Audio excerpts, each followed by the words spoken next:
إنسان أنا أتسامى برحمتي.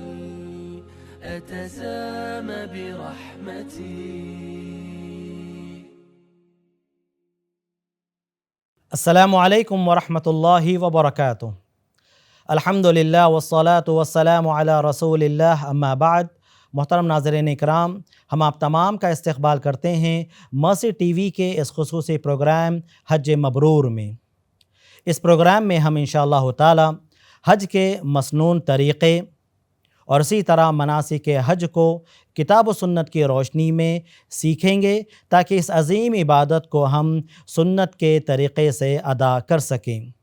الحمدللہ اس موضوع پر روشنی ڈالنے کے لیے ہمارے ساتھ ایک نہایت معزز اور علمی شخصیت موجود ہیں، فضیلت الشیخ ڈاکٹر سید حسین عمری مدنی حفظہ اللہ. ہم دل کی گہرائیوں سے شیخ محترم کا استقبال کرتے ہیں.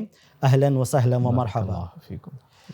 شیخ محترم بارک اللہ فیکم. اس سے پہلے جو ہمارا ایپیسوڈ گزرا اس کے اندر ہم نے حج کے تعلق سے جو بنیادی باتیں تھیں، چاہے وہ حج کی اہمیت ہو، اس کا مقام و مرتبہ ہو شرعی طور پر، اور اسی طرح وہ لوگ جو حج کو اہمیت نہ دیتے ہوئے اس سے بہتر یہ ہے کہ ہم جو ہے یہ پیسہ طلب علم میں خرچ کریں یا پھر کسی کی مدد میں خرچ کریں. الحمدللہ اس موضوع پر تفصیل سے الحمدللہ بات ہو چکی ہے.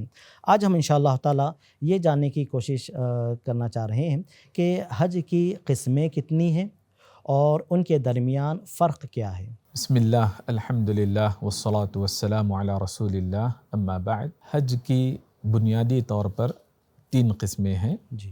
حج افراد، حج قران اور حج تمتع. جی. حج افراد یعنی صرف حج جس میں عمرہ نہیں. جی. حج قران اور حج تمتع، ان دونوں کے درمیان عمرہ بھی ہوتا ہے اور حج بھی ہوتا ہے، لیکن ان دونوں کے درمیان کچھ فرق پائے جاتے ہیں. سب سے پہلا فرق یہ ہے کہ حج تمتع میں عمرہ اور حج دونوں الگ الگ ہیں. جی. حاجی پہلے عمرہ کرتا ہے اور حلال ہو جاتا ہے، پھر 8 تاریخ کو یوم الترویہ کو حج کی نیت کرتا ہے، احرام باندھتا ہے. جی. جبکہ حج قران میں عمرہ اور حج دونوں متصل عبادتیں ہیں، منفصل الگ الگ عبادتیں نہیں ہیں. جی. یہ پہلا بنیادی فرق ہے. یعنی جب عمرہ ہوگا حج قران میں تو پھر وہ حلال نہیں ہوگا بلکہ احرام کی حالت میں رہے گا. یا تو طواف کر کے احرام کی حالت پر رہے گا، جی. یا اسی وقت سعی کر لے گا اور احرام کی حالت میں رہے گا، یا سعی کو مؤخر کرے گا 10 تاریخ کے دن طواف زیارہ کے وقت. دوسرا فرق یہ ہے حج قران اور حج تمتع کے درمیان کہ حج قران کرنے والا حاجی اپنے ملک سے، اپنے مقام سے قربانی کا جانور، ہدی کا جانور اپنے ساتھ لے کر جاتا ہے. جی. جبکہ حج تمتع میں مکے میں جو فراہم ہے جانور وہاں سے لیا جاتا ہے، یا حکومت کے ساتھ کچھ معاملہ ہوتا ہے، خریداری کا معاملہ ہوتا ہے. یا پھر بڑے جانور میں حصہ لے سکتے ہیں ہدی کے طور پر، 7واں ایک حصہ رہے گا. جی. یا جن کے پاس طاقت نہ ہو ایک مستقل جانور ذبح کرنے کی، یا بڑے جانور میں ایک حصہ، اونٹ میں 10 حصے، اور اس سے چھوٹا جو بڑا جانور ہوتا ہے بیل وغیرہ وہاں جو فراہم ہوگا جی. مکہ مکرمہ میں، تو اس میں 7ویں حصے میں وہ شریک ہوگا. اگر ان دونوں کی طاقت نہ ہو تو 10 دن کے روزے رکھیں گے، 3 دن کے روزے مکہ میں اور 7 دن کے روزے اپنے شہر اور ملک کو واپس آنے کے بعد. یہ دوسرا فرق ہے ان دونوں حج کے درمیان. جی. کچھ اہل علم نے سعی کے اعتبار سے بھی فرق بتایا.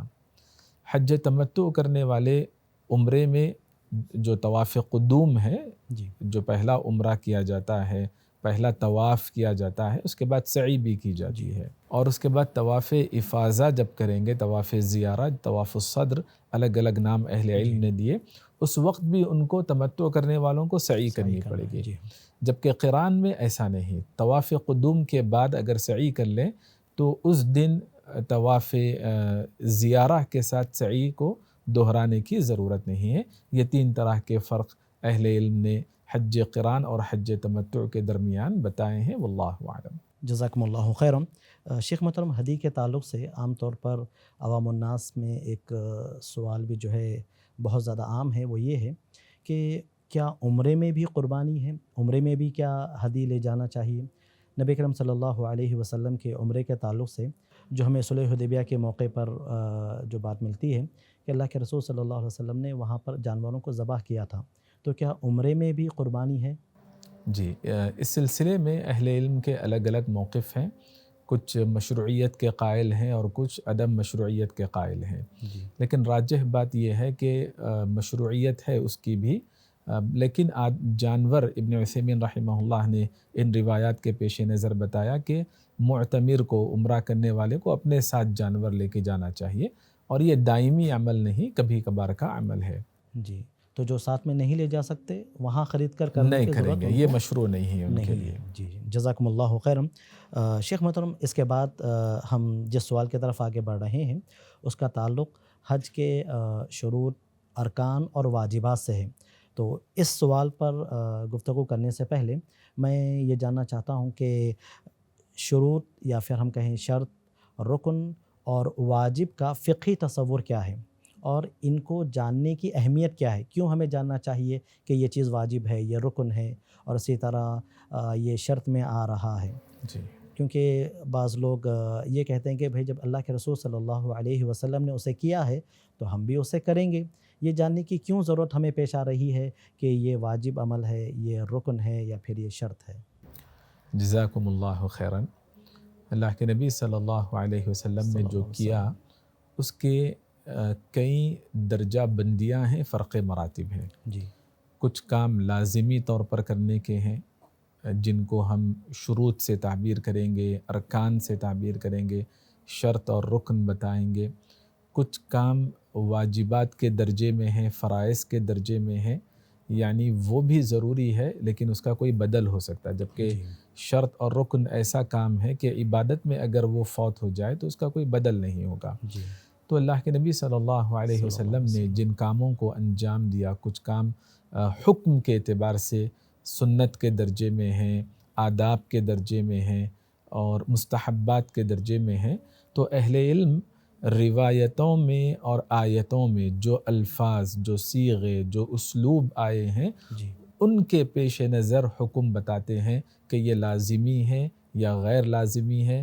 لازمی ہے، چھوٹنے پر اس کا کوئی بدل ہو سکتا ہے یا نہیں ہو سکتا، یا آپ سے اگر چوک ہو جائے تو کوئی مضائقہ نہیں ہے۔ قدیم زمانے میں چونکہ اللہ کے نبی صلی اللہ علیہ وسلم موجود تھے، صحابہ کے درمیان یہ اصطلاحات ان کو بتانے کی ضرورت نہیں تھی۔ صحابہ کرام نے براہ راست علم حاصل کیا تھا، اول مخاطب تھے، وہ دین کو بہت اچھے سے، لغت کو، شریعت کو سمجھتے تھے، ان کو بھی اس کی ضرورت پیش نہیں آئی۔ لیکن بعد میں جیسے جیسے اسلامی فتوحات ہوتی گئی، لوگ پس منظر سے واقف نہیں تھے سیناریو میں کہ کون سی آیت کیسے نازل ہوئی، کیا معاملہ ہے، تو ان کو سمجھانے کے لیے، غیر عرب کو اور متاخرین کو سمجھانے کے لیے کہ دین کی کون سی چیز لازم ہے، کون سی لازم نہیں، یہ اہل علم نے درجہ بندی کی، اور یہ جاننا ہمارے لیے انتہائی ضروری ہے۔ شرط کہیں گے ایسے کام کو، یعنی کوئی کام فلاں عبادت کے لیے شرط ہے تو اس کا مفہوم یہ ہوگا کہ اگر وہ کام نہ ہو تو وہ عبادت صحیح نہیں۔ جی، رکن کا بھی وہی معاملہ ہے، اگر رکن کہہ دیں گے تو وہ رکن فوت ہونے کی صورت میں عبادت متاثر ہو جائے گی۔ لیکن جب یہ دونوں الفاظ الگ الگ ہیں، اہمیت کے اعتبار سے ایک درجے میں ہیں، اہمیت اور افادیت کے اعتبار سے ایک درجے میں ہیں، لیکن جب الفاظ الگ الگ ہیں، شرط الگ ہے، رکن الگ ہے، تو دونوں کے درمیان فرق پایا جاتا ہے۔ فرق یہ ہے کہ شرط کا ابتدائے عبادت سے، عبادت جب شروع ہوتی ہے اس وقت سے، اول عبادت سے، ابتدائی عبادت سے انتہائی عبادت تک، عبادت کے ختم ہونے تک پایا جانا ضروری ہے۔ مثال کے طور پر نماز ہے، نماز کے لیے وضو، طہارت شرط ہے۔ تکبیر تحریمہ سے لے کے سلام پھیرنے تک آدمی باوضو رہے، یہ ضروری ہے۔ تو بالکل کچھ ایسے کام حج میں بھی ہے جو ابتدائی عبادت سے لے کے انتہائی عبادت تک ضروری ہے۔ یہ شروط ہے۔ ارکان بھی اہم ہیں، لیکن وہ ابتدائی عبادت سے انتہائی عبادت تک پایا جانا ضروری نہیں۔ ارکان وقتاً فوقتاً، رفتہ رفتہ، جیسے جیسے انجام پاتے ہیں وہ ختم ہو جاتے ہیں۔ یہ دونوں کے درمیان فرق ہے۔ واجب وہ بھی ضروری کام ہے، فرض واجب ضروری کام ہے، لیکن اتنا ضروری نہیں جتنا شرط اور رکن ضروری ہے۔ کس معنی میں اتنا ضروری نہیں کہ شرط اور رکن کا کوئی بدل ہی نہیں، کوئی دم نہیں، کوئی فدیہ نہیں، جبکہ واجب کا ایسا معاملہ ہے کہ اگر کوئی آدمی بھول چوک سے چھوڑ دے کسی واجب کام کو تو دم یا فدیہ اس کا قائم مقام ہو سکتا ہے۔ اس سلسلے میں ابن عباس رضی اللہ عنہما سے مروی اثر ہم کو ملتا ہے صحیح درجے کا، موطا امام مالک میں۔ ابن عباس رضی اللہ عنہما نے فرمایا کہ من نسی من نسکہ شیئا او ترکہ، کوئی آدمی اپنے مناسک میں، حج کے کاموں میں کسی کام کو چھوڑ دے یا بھول چک ہو جائے تو ایسی صورت میں اس آدمی کو چاہیے فلیحرق دمن، کہ وہ ایک جانور ذبح کرے۔ تو اس روایت کے پیش نظر اہل علم نے کہا کہ یہ روایت واجبات کے درجے میں ہے، کیونکہ شروط اور ارکان کا کوئی بدل ہی نہیں ہو سکتا، نیابت بھی اس میں داخل نہیں ہو سکتی، جبکہ واجبات میں نیابت داخل ہو سکتی ہے۔ رمی کوئی نہیں کر سکتا، کوئی دوسرا اس میں رمی کرے گا، تو جو شروط اور ارکان ہے اس میں نیابت بھی داخل نہیں ہوگی۔ یہ فقہی تصور ہے اور یہ احکام کے اعتبار سے درجہ بندی ہے۔ اب رہا یہ مسئلہ کہ حج میں کون سی شروط ہیں اور کون سے کام ارکان ہیں اور کون سے واجبات ہیں، تو اہل علم نے سب سے پہلے اسلام اور ایمان کو بنیادی شرط بتائی، کیونکہ من یعمل من الصالحات من ذکر او انثی وہو مؤمن، ایمان ہوگا تبھی نیک اعمال صحیح ہوں گے اور قبول ہوں گے اور اس پر اجر و ثواب ملے گا۔ ایمان کے بغیر ممکن ہے دنیا میں اللہ تبارک و تعالیٰ اس کے لیے کچھ بندوبست کر دے، لیکن آخرت میں اس کے لیے کوئی ثمرہ نہیں رہے گا۔ اسلام اور ایمان سب سے پہلی بنیادی شرط ہے کسی بھی عبادت کے لیے اور حج کے لیے بھی۔ دوسری شرط یہ بیان کی جاتی ہے کہ آدمی عقل مند رہے، عقل مند رہے، عقل والا رہے، جی عقل والا رہے، یعنی دیوانہ نہ ہو، مجنون نہ ہو، پاگل نہ ہو، یہ دوسری شرط ہے۔ تیسری شرط، اگر کوئی آدمی مجنون ہے تو فورسفلی اس کو عبادت کے لیے نہیں لایا جائے گا، اگر کوئی ایسا کرے گا بھی تب بھی وہ عبادت صحیح نہیں ہوگی۔ تیسری شرط یہ بیان کی جاتی ہے کہ آدمی بالغ رہے۔ بالغ رہنے کا مفہوم کیا ہے؟ اسلامی اعتبار سے 15 سال مکمل ہونا، اور وہ 15 سال انگریزی کے نہیں، ہجری، اسلامی اور قمری جو مہینے سال ہیں اس اعتبار سے 15 سال مکمل ہونا لڑکے اور لڑکیوں کے لیے۔ یا پھر دوسری علامت یہ بیان کی جاتی ہے کہ نیند کی حالت میں یا بیداری کے عالم میں لذت کے ساتھ احتلام ہو، منی خارج ہو، اگر ایک دفعہ قدرتی طور پر ایسا ہو جائے تب بھی وہ بڑے شمار کیے جائیں گے۔ تیسری علامت یہ بیان کی جاتی ہے کہ شرمگاہ کے اطراف گہرے بال اگ آئے۔ ان تین علامتوں میں سے کوئی ایک علامت بھی ظاہر ہو جائے، یہ مشترکہ ہے لڑکے اور لڑکیوں کے درمیان، تو وہ اب چھوٹے بچے شمار نہیں ہوں گے، اسلامی نقطہ نظر سے وہ بالغ ہو چکے ہیں، ان کے احکام بدل چکے ہیں، ان کے ساتھ ویسے ہی معاملہ کرنا چاہیے۔ جی شیخ۔ چوتھی علامت لڑکیوں کے لیے ماہواری کا آنا ہے، تب وہ بالغ ہوں گے، تب ایسی صورت میں حج ان پر فرض ہوگا۔ شیخ محترم، اب تک ہم نے جانا کہ حج کے جو شروط ہیں ان میں ایک تو یہ ہے کہ وہ مسلمان ہو، جی، مومن ہو، مسلمان ہو، اور دوسرا پھر کہ وہ عقل والا ہو، پاگل نہ ہو، اور تیسرا یہ کہ وہ بالغ ہو، ایڈلٹ ہو۔ جی، اور بلوغت کے جو علامات ہیں شریعت میں جو بتائے گئے ہیں الحمدللہ، جی ہاں، اس کی تفصیل الحمدللہ ہم نے آپ سے حاصل کر لی ہے۔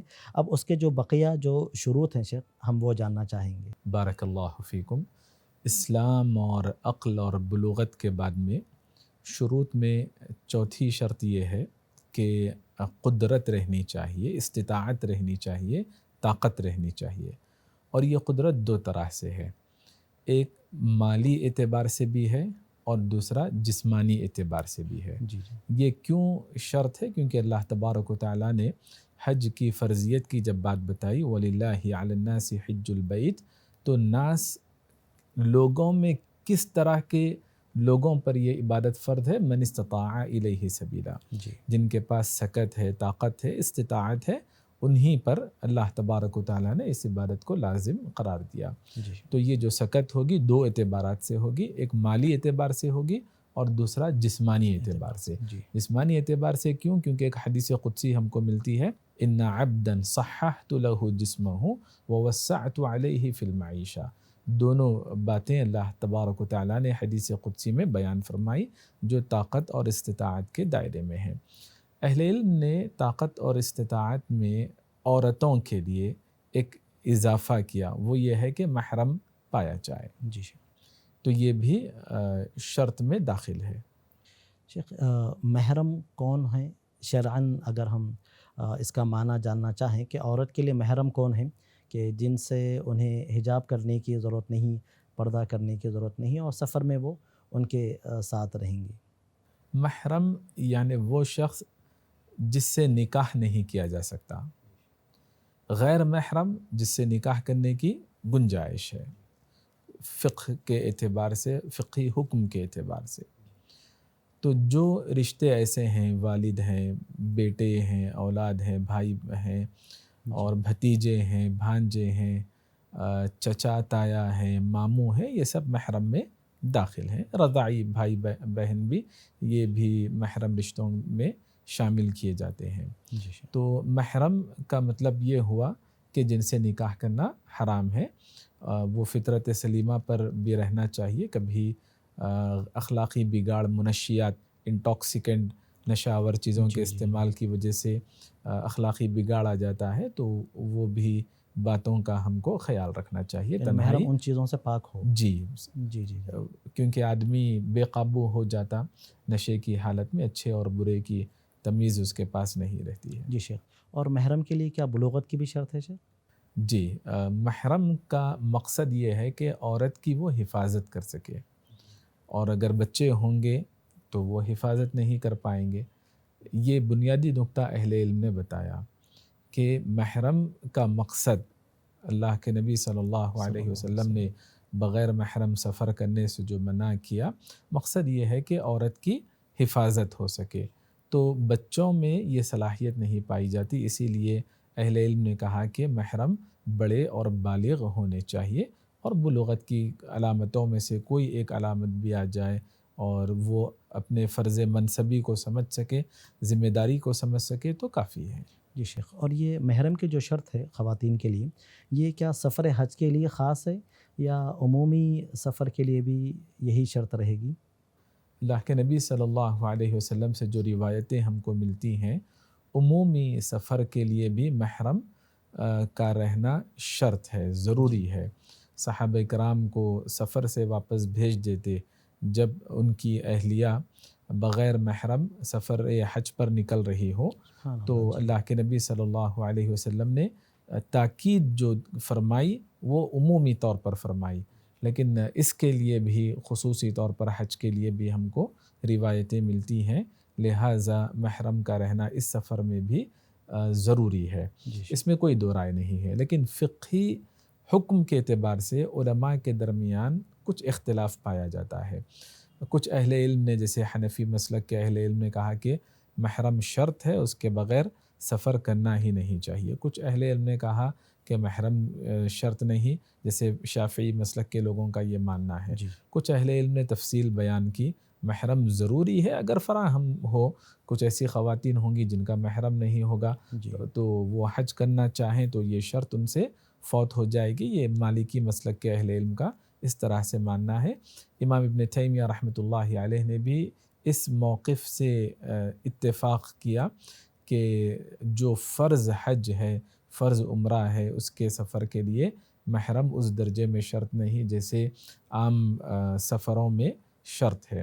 اس کی وجہ یہ ہے کہ جن اہل علم نے تھوڑی لچک رکھی حج اور عمرے کے لیے، اگر عورتوں کی جماعت ہو، قابل اعتماد عورتوں کی جماعت ہو، قابل لحاظ تعداد میں ہو، جو کم سن نوجوان لڑکیوں کی، خواتین کی عزت و آبرو کی حفاظت کر سکتی ہیں. جیسے بڑی خواتین رہتی ہیں، گھروں میں رہتی ہیں، معاشرے میں رہتی ہیں، رفقہ مأمونہ، خواتین کی ایسی جماعت جو دینداری، اخلاق اور اپنی ذمہ داری کے اعتبار سے قابل اطمینان ہو، تو انشاءاللہ خاتون جس کا کوئی محرم نہیں، امام ابن تیمیہ اور مالکی مسلک کے اعتبار سے ان جیسے اہل علم نے اجازت دی. صحیح بخاری کی ایک روایت کے پیش نظر عدی ابن حاتم الطائی رضی اللہ عنہ سے مروی، اللہ کے نبی صلی اللہ علیہ وسلم نے فرمایا: اے عدی، ان طالت بک الحیات، اگر آپ زندہ رہو، لترین الضعینہ، کہ آپ دیکھو گے عورت کو، یعنی ایسی عورت، ضعینہ ایسی عورت کو کہیں گے جو ہودج میں، پالکی میں رہتی ہے. جب تک اس میں رہے تب اس کو ضعینہ کہا جاتا ہے، عورت کو، مسافر عورت کو. وہ ترتحل من الحیرہ، ہیرا سے سفر کرے گی. ہیرا کیا ہے؟ کچھ اہل علم نے کہا کہ یمن میں ایک مقام ہے، کچھ نے کہا عراق میں ہے، یعنی ایک مقام ہے جو مکے سے دور ہے. وہاں سے سفر کرے گی اور مکہ کو آئے گی، حتی تطوف بالکعبہ، کعبۃ اللہ کا طواف بھی کرے گی. لا تخاف احدا الا اللہ، اللہ کے علاوہ اس کو کسی کا ڈر نہیں ہوگا. یعنی امن، اس حدیث سے پہلا پیغام یہ ملتا ہے کہ حفاظت ہو، امن ہو. اسی لیے اہل علم نے رفقہ مأمونہ کہا. خواتین کی ایک جماعت، ذمہ دار جماعت اگر ہے تو انشاءاللہ اس قول کے مطابق ان کے لیے لچک رکھی جائے گی.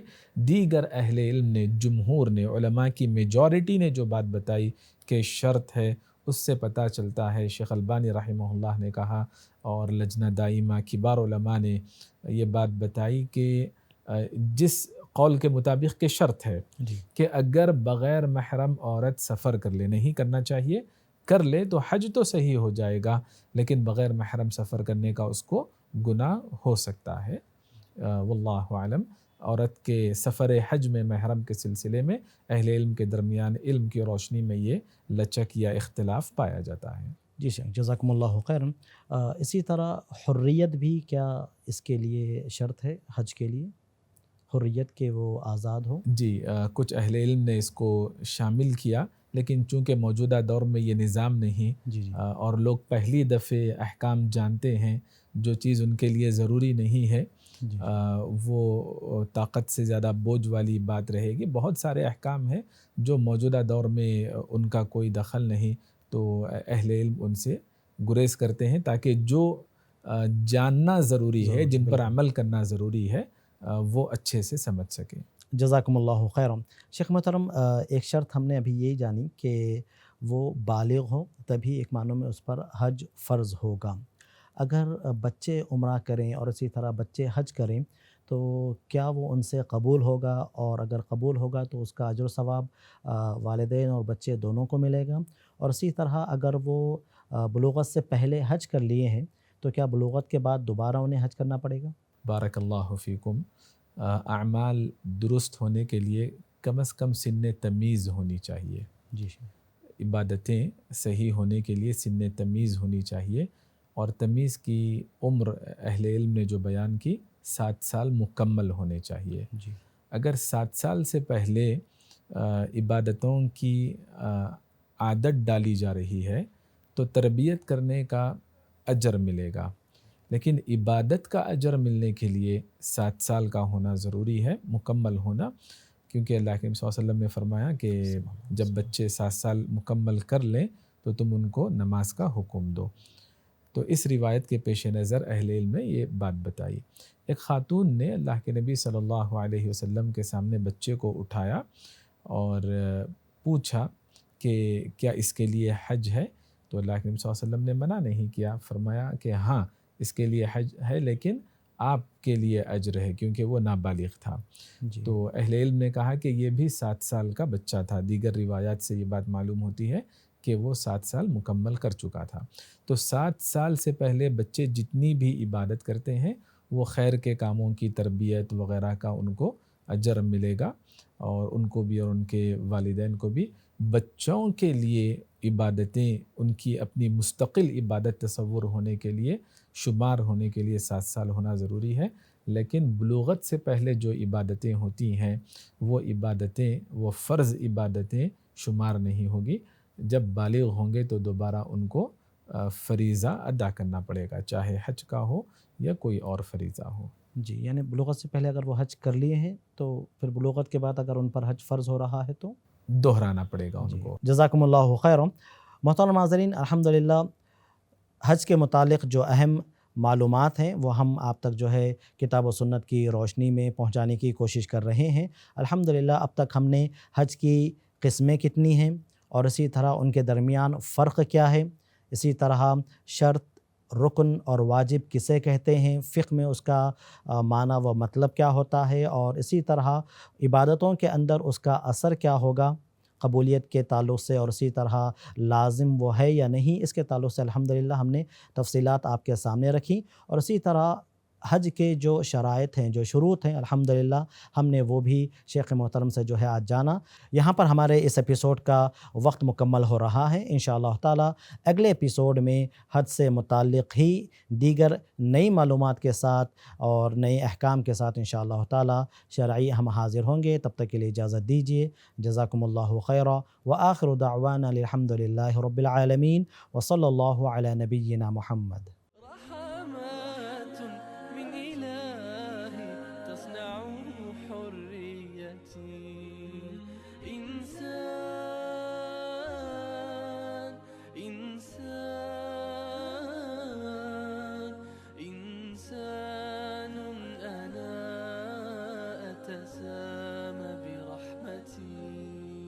أتسامى برحمتي.